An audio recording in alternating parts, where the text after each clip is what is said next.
What's going on, everybody? Ladies and gentlemen, boys and girls, and children of all ages.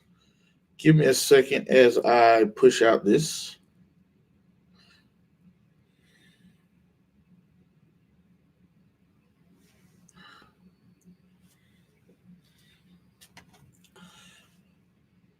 Go here.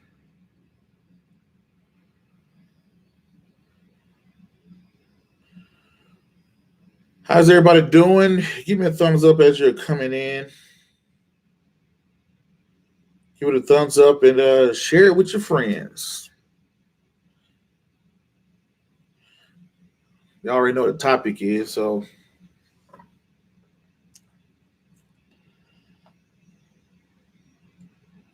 I just got through doing a show. So, guys and girls, get us a thumbs up, share it out, all of the great stuff like that. We'll have another great conversation and a talk. 1 second. I'm going to get started here for people that are tuning in, give me about a minute and a half. Just get a chance to push it out. For the people that are here in the Denver, Colorado area, I will be at Barnes & Noble tomorrow on 960 South Colorado Boulevard. I will be there tomorrow, doing a book signing. So, 1 second. I don't have anything else. All right.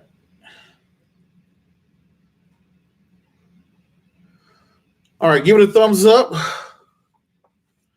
How you guys and girls are doing tonight for the people that are catching it live. I'm going to start it at 3 minutes. So if you're somebody that's catching the playback, you're going to be able to catch this back. For the people that's catching the playback on the podcast, all this part is going to be edited out anyway. So I'm going to talk about one of the grave mistakes that people make, and a pretty common one. I thought I was just the only one, but I kind of figured out it's pretty common. So maybe it may help you out. Give you some real talk, some real conversation. Maybe it may help you out too.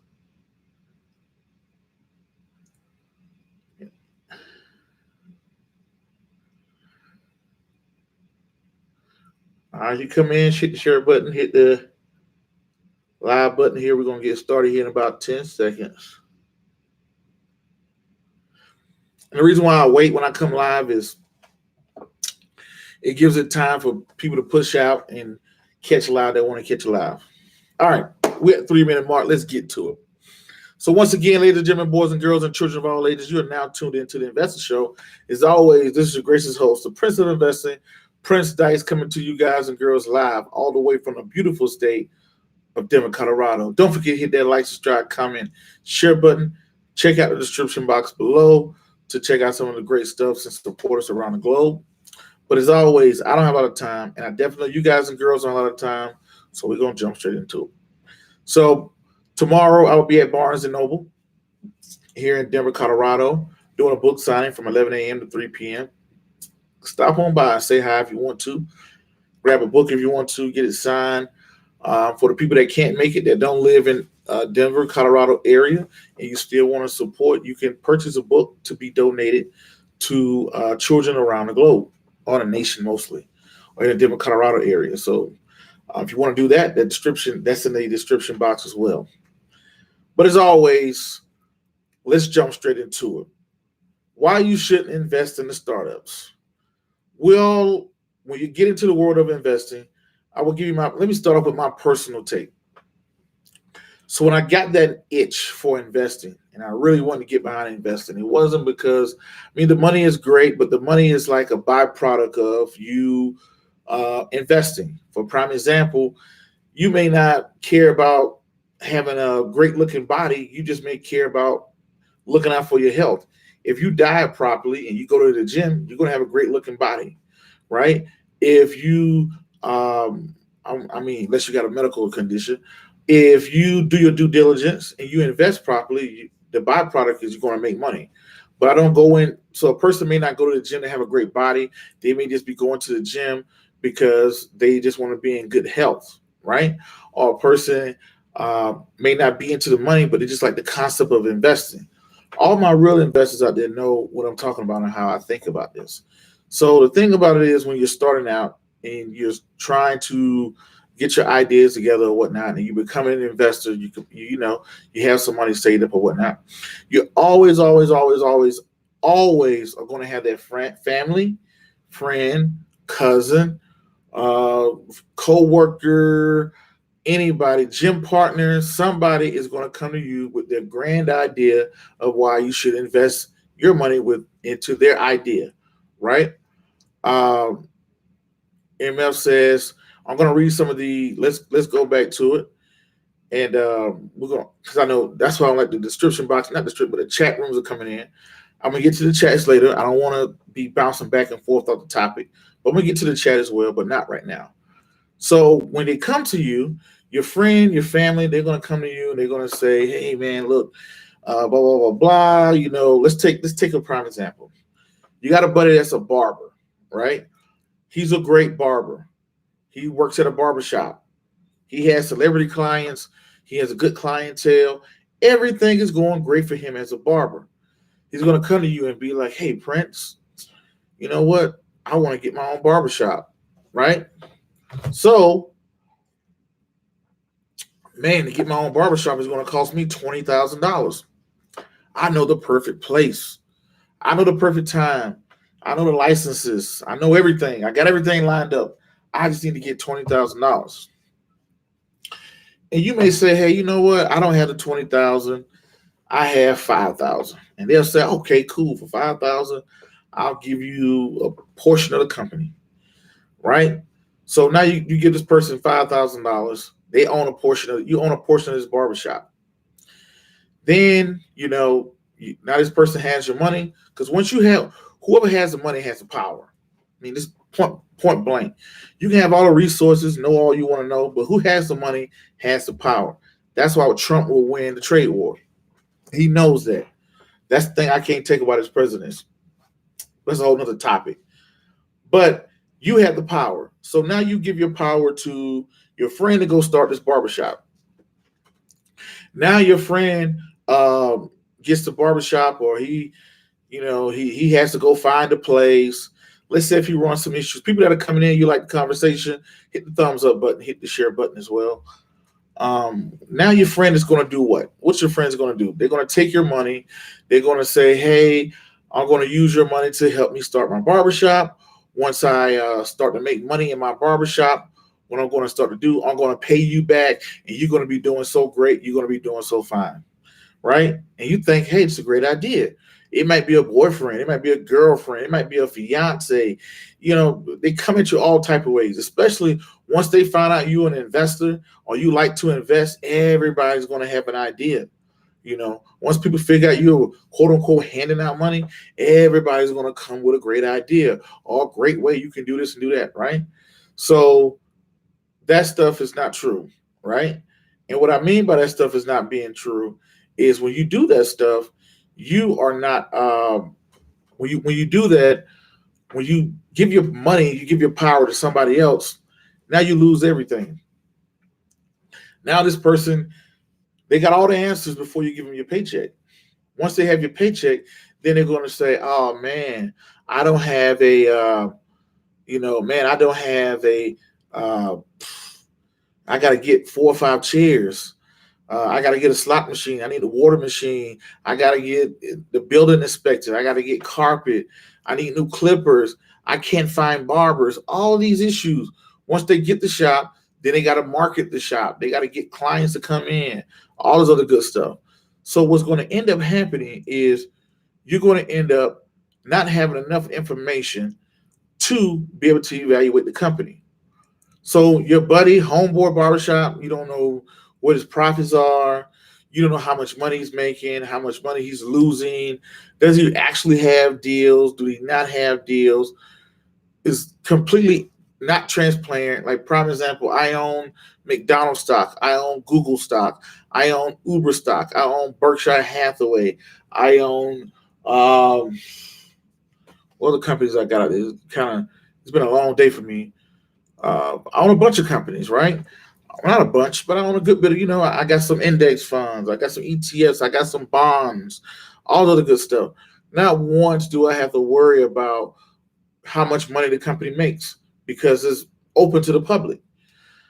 Transparency. Every quarter, they're going to put out a quarterly report, right? Another thing is I'm going to be able, before I purchase McDonald's stock, I can evaluate the company first. I can say, oh, well, they sold this many hamburgers in the past. They make this much profit. It's already said and done. With your buddy or with your friend, what you're going to find out is you're not going to have any information to predict what they're going to be able to do on their own in the future. Two, once they do get the shop, you don't know how much money they're making, how much money they're losing. Are they going to pay you on time? Do you got to worry about suing them, getting a lawyer? What's going on? Because once they get your money, that's when they're going to become sick. That's when they're going to become, oh, I don't know what's going on. Oh, they're going to have all these issues, right? Once they get your money, that's when all the issues are going to start to happen. So it was something I read from Benjamin Graham. I was reading this book. I'll show you. I don't have the book on me now, but I was reading Security Analysis written by Benjamin Graham, the godfather of value investing. And he started to tell me, he said, hey, Prince, he didn't say that. When I was reading the book, that's what it made it sound like. But he talked about him investing into something that didn't exist. He invested into, slick talking, fast talker came to him. And all he saw was, the company name in lights and somewhere in New York. And he thought, man, this is a great company.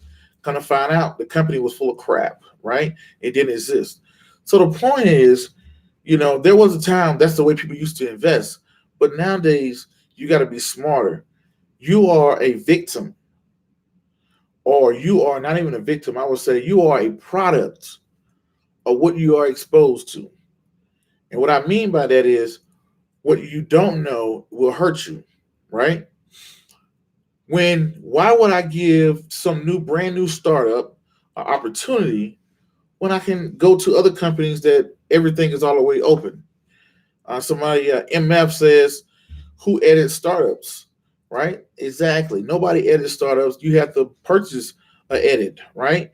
You have to go pay somebody to edit you, right? You have to pay somebody, a CPA or whatever, to go and audit somebody else's books.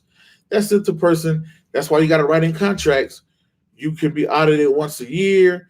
If you don't pay me the money, it's all type of ways to write in the contracts. But why go through all of that? Most of them will fail. Most people like that don't know what they're doing. You might as well wait. I would rather wait. Like, I had a buddy of mine that said, Prince, I'm looking to start up this company. And I declined him, right? And from outside looking in, he started the company like he's doing pretty well, And he said, wait until the IPO. That's another thing, right? Now, if a company comes to me and says, Prince, we'll offer you pre-IPO shares, I would take pre-IPO shares because you're not a startup. Once you get ready to IPO and you have shares, you're no longer a startup. But Homeboy Car Wash, do he actually have enough money? Does he have enough wherewithal? He always thinks about putting money here. Okay, MF says come invest into Brazil. What's in Brazil, MF? So how's everybody doing? But the thing is, it's no transparency. You don't know what you're doing. Your buddy probably don't know what he's doing. If the company does turn out well, when he does turn out well, he's not going to probably pay you outright. You got to worry about the books open. It's like a needle in a haystack to be able to put your money behind somebody. And this is how they're usually going to do you. You're going to put your money behind somebody. Then they're going to pay you. They're going to pay you the first 2-3 months. Then once they get to paying you, then they're going to ask you for more money. Hey, look, man, you gave me $10,000 and I've been giving you, I done paid you back your money and you done made some. I want to make this thing better, blah, blah, blah, blah. You should give me $12,000 or $15,000. You're like, man, I made good money with this person. So you pretty much reinvest the money back into the company, and that's when you get got. Then when you go try to figure out what happened, they're away in California. you're away in Nebraska. You don't have time to go dig and try to figure this out. And now you got to go hire a lawyer to go sue them, going through all this stuff, things that you can do. So I'm going to tell you, sometimes the best investment you can make is no investment. Sometimes I look back and say, if I would have made no investment, I would have been better off. So sometimes don't feel like one of my buddies, a close friend of mine, plays in the NFL, and he called me. He's like, Prince, I got some money. I'm looking to do this. Where should I put it? I'm thinking about this. I'm thinking about that. I said, well, calm down. Calm down. He said, what do you mean by calm down? I'm like, do nothing. That's what you need to do. Do absolutely positively nothing. Why should I do nothing, Prince? I said, just relax. Be still. Just because you got money doesn't mean you got to go find a place to put it. Take your time. Look at every opportunity. Evaluate it. Some of these opportunities that you think are opportunities, they're not. I've been in so many meetings, and who I had the meeting with, the board members, they faked the funk so bad. They laughed. They shook my hand. They patted me on the back. They said, "Oh, call me at this, that." Made all these little false promises, and guess what? Nothing materialized out of it. You end up calling them, sending the email, what you're supposed to do. Don't materialize. Some people are like that. So don't get excited just because you got an offer that you got to run to it. But just be peaceful and mindful and know that 99, so think about it, like 99% of startups don't make it, right? And a lot of startups don't make it, right? So the likelihood that your friend is going to make it is pretty even slimmer. You have no transparency, meaning that you don't know what they're doing with their money. They could take your money and go on vacation. You won't know. You don't know you have no transparency. You don't know what's going on with the money. They can tell you anything. They can write anything on a piece of paper. They can take your money and do whatever they want to do with it. They could take your money and try to do right by it, but couldn't realize most of them are undercapitalized. Undercapitalized means they don't have enough money to even become a player in their industry. Let's be honest. Most people don't have enough money to become a player within their industry. So what they're going to do is you're going to give them money. They're going to try to do it. Then they're going to come back to you for more money. And then you're going to say, no, I can't give you no more money. And then the plan just goes dead. Then you're going to end up scratching your head saying, you know what? I could have just took that money and purchased index fund. Or you could have purchased companies that you know about, right? If a company is going to pre-IPO, invested in, these are the only kind of startups I would invest into. If you're already proven, you already know how to make money, you show me you know how to make money, and you're looking to expand, that would intrigue me. Prince, I got a food truck. I'm turning a $50,000 profit a year on my food truck. I want to get a store or whatever, or I want to get a second food truck. Then I have something to evaluate you off of. I know how much it's going to cost you to get that second food truck. I can make an idea of how many employees you're going to need. I can make an idea of everything else I can project. And then I can say how much money you're going to make, how much money I can potentially make or whatever. But if you're like, man, idea fairy hit you, and you're saying, man, I want to get a food truck. Everybody tells me my food tastes so good. You should, you should invest with me, blah, blah, blah, blah. And you're like, oh, your food does taste good. Yeah, everybody always asking me for it. I'm selling some food out of my house. Turbo in the building. That's my guy, Brandon Rizzo in the building. Turbo. But what ends up happening is people end up, hey, I got this great idea. I got all this money. I'm just going to take it and put it inside of my business or whatever the case may be. And what's going to end up happening, and you're going to say, man, go ahead and get their food truck. The person didn't know how much the food truck was going to cost. They had to pay rent on base. They had to come up with flyers. They got to market it, all this other good stuff or whatnot. So those are the things that I wanted to lay on you. Don't even do it. Don't even waste your time. Because a lot of those companies, they don't know what they just really don't know what they're doing. They're usually undercapitalized, and then they're going to put you in a trick bag. One way they can put you in a trick bag is to say, hey, yeah, you gave me $5,000 or $20,000, and with my $20,000, I was able to get the food truck, but I need another $5,000 to get the inventory for the food, or to get the base license, or to get a license to sell food. You tell them you don't have the $5,000, and they tell you, hey, well, I can't move forward because I can't purchase the inventory. So now your $20,000 is stuck over there. You're trying to figure out how, hey, can you now you figuring out now their problem has become your problem, right? You see what I'm saying? Or you give them $20,000 and then they slowly pay you back. Then they're going to ask for more money in the future. Hey, you made 40,000, give me some more money. And no, what the big boys do and how the big boys play. The big boys, they go through business brokers. These guys sit in rooms the size of my basement, probably got no windows or whatever. They sit there. When somebody get ready to sell their company or companies that come up on the market, they talk to business brokers. That's why we woke up one day, what? TD Ameritrade sold to Charles Schwab. Who knew TD Ameritrade was for sale?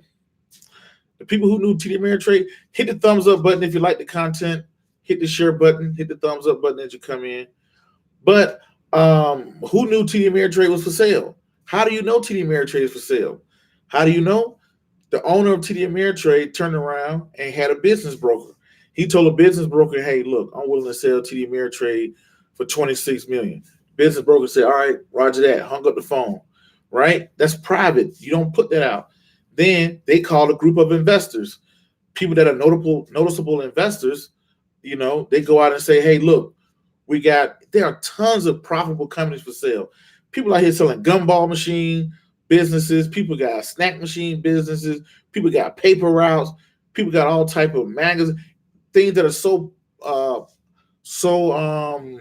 profitable, right? So what ends up happening is the people say, hey, Prince, then once the company get on there, then the investor goes back and the investor says, hey, you know what? Yeah, we want to buy for $26 million. They had a conversation with the company. A month or two later, boom, it gets brought out to the media. That's how the big boys play. Not going over here messing with your cousin and your friends and your buddy and this person who got an idea and that person who got an idea. Most of that crap is going to go in the toilet. And the one way I can tell someone's going in the toilet is look at the backing. The backing. Who is backing you up? I'll take it out of my personal life. I've been in the places to where I've negotiated some I thought was a great deal. I had the product. I had the media. I had the celebrity endorsements or whatever the case may be. Everything was lined up. Everything was beautiful, right? But my backers they passed on backing it. When they passed on backing it, guess what? It didn't happen, right? Then I know some people who have backing, but they don't have resources, right? For prime example, big shout out to Barnes and Noble, right? Barnes and Noble bring me in tomorrow to do a book signing, right? That's backing. That's somebody backing me up. The stations that I've been to, the list just goes on. The people that are backing you. If you don't have any backing and you're by yourself, you're not going to make it. So people say, hey, Uber is going to trash. Look at the backing. When people got good backing, Tesla, for a prime example, the list just go on. You got to have backing some type of way. So when I see a lot of new companies, new entrepreneurs, new people, it don't matter how strong you are, it don't matter how many resources you have. If you don't have that uncle, that friend, that buddy, that cousin, or whatever the case may be, Turbo donated $5. Keep it up, Prince. The investor show is awesome. Turbo, stop playing me. I'm gonna give you them $5 back. But he donated $5. Appreciate that. But anyway, he's gonna get those $5 back. But anyway, the idea is you gotta look at the backing. Like for prime example, right? You take like Turbo's over here being funny, and he said $5 all it take to get rich. He donates $5, right? That's what you need to keep everything going. For prime example, I have lights. I have lights on. I probably have like 4 or 5 lights on right now, right? I'm in my dark basement. I got 4 or 5 lights on. I got a microphone. I got all this stuff in here. It requires money to be able to move. It requires money to be able to do anything. So if you don't have that backing, you're not going to make it. And most startups don't have the backing. They have a good idea. They may have a drive. They may have a passion. But if they don't have the backing, then they're going to have a big problem, right? So that's the whole idea when I look at investing and around the globe and around the world. Leave that crap alone. Save yourself the heartache. Now you're going to end up chasing somebody down. Hey, what happened to my money? Like MF, somebody's in here commenting saying, "Hey, Prince, he says Warren Buffett made the wrong decision. A lot of money on cash waiting." Oh, I don't say he made the wrong decision. You got to think about it. Warren Buffett has 128 billion in cash. He still got a $225 billion portfolio, right? And what he's looking at doing is right now, MF, what are interest rates right now? Are interest rates high or low? Somebody answer me. Are interest rates high or low? Are interest rates high or low? Somebody in the chat room that's catching this live, tell me, are interest rates high or low? All right, everybody's saying low. Now let's go down this. When interest rates are low, does that mean money is easy or hard to borrow? Is when interest rates are low, interest rates are very low. They're like 1.75, very low. When interest rates are low, does it mean money is easy or hard to borrow? All right. Turbo said it's easy to borrow. When money is easy to borrow, this is how, when you get into bidding wars, people can overbid you. Because take me, the little nobody investor, I can go to a financial institution and get $250,000, $150,000, or whatever the case may be, right? And you can take money, right? And you can take that money, and now this when things become overvalued. This is why you always have bubbles in the asset class. When money is easy to borrow, that means that prices can easily become overinflated. That's why you say, man, why Buffett ain't buying nothing? He wants to buy something. He tried to buy the tech data company. Remember, he tried to buy tech data for $5 billion, but it got outbidded at the last minute. He doesn't do bidding wars, so he wants to buy everything. But guess what? He knows when the next economical downturn happens, money is going to tighten up. When money becomes tight, not too many people are going to be able to right? So money's not going to be able to Money's not going to be as easy to borrow. So that's the concept. So now if you're a big time investor, you just got money just to throw it away. But for the everyday investors, now there's different levels to the startup. When I speak about startups, right? I'm speaking on the level of someone who has no proven track record. If you have a proven track record, for prime example, let's take me for example, right? Everybody in here probably know I produce these 3 books, right?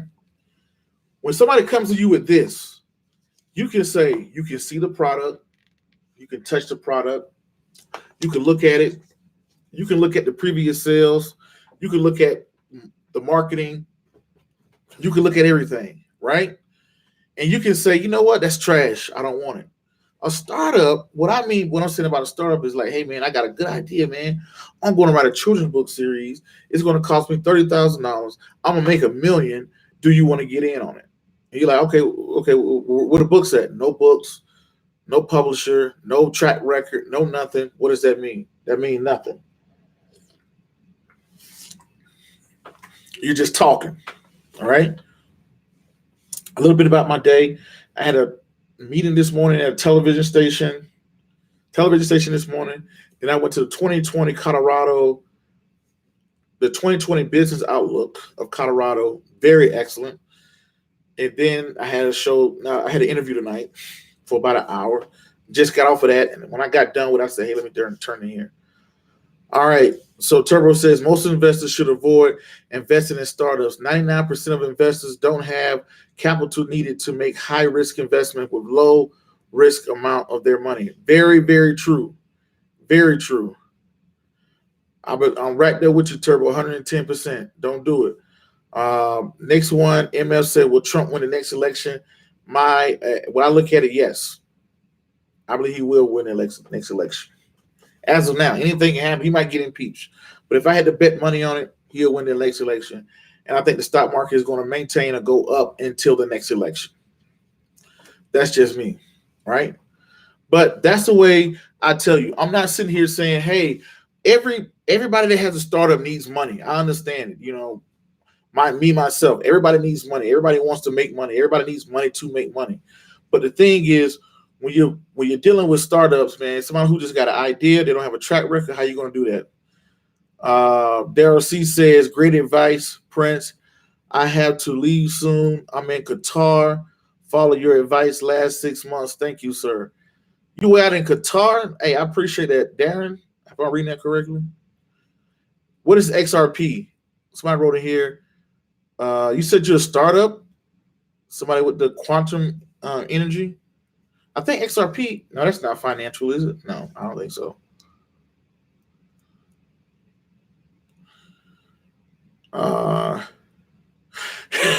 Freddie Butler said, I don't believe in investing with friends and family.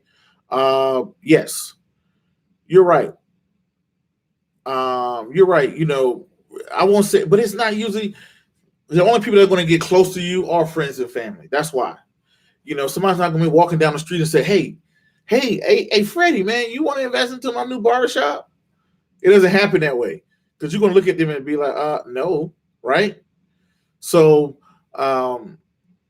this is, you know, so you're going to be like, no, right? So it's usually somebody who's close to you, a coworker, a friend, a cousin, you know, somebody close to you. Those are going to be the ones that are going to turn around to you and say, hey, Susie, Larry, John, let me do this or whatnot.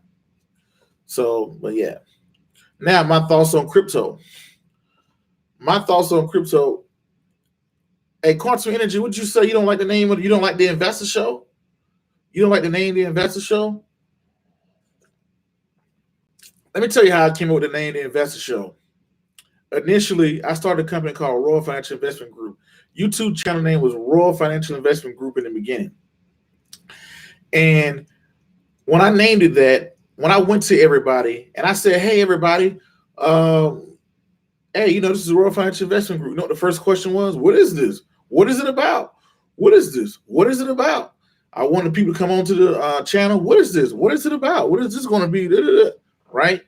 So I said, you know what? If I name the Investor Show, you have no reason to ask me what the show is about or what do I do. The name is right there in it. Hey, I'm the host of the Investor Show. Oh, it must be a show about investing.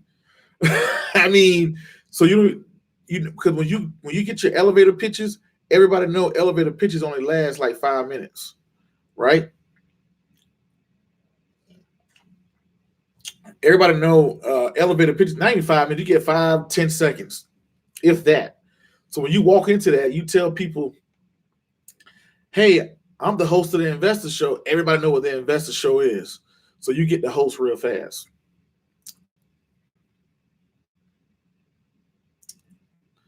Black American Television. Trina Jackson. Hi, Trina. Black American Television News and Information. I didn't know that. So I'm just reading some of the people's comments that are coming in. If you're coming in, you like the conversation, hit the thumbs up button and share it out. I appreciate it.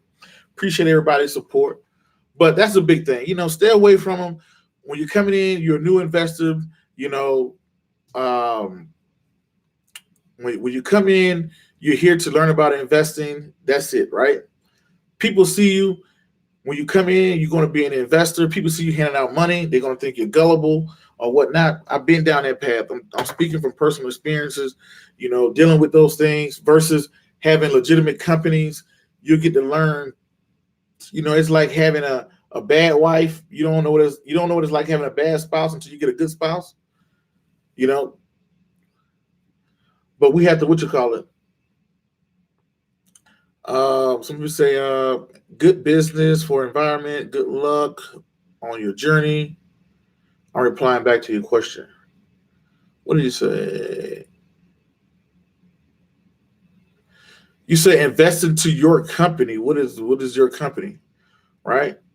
But hold up. Anyway, the idea is that people jump in and be like, well, Prince, I'm this, or whatever.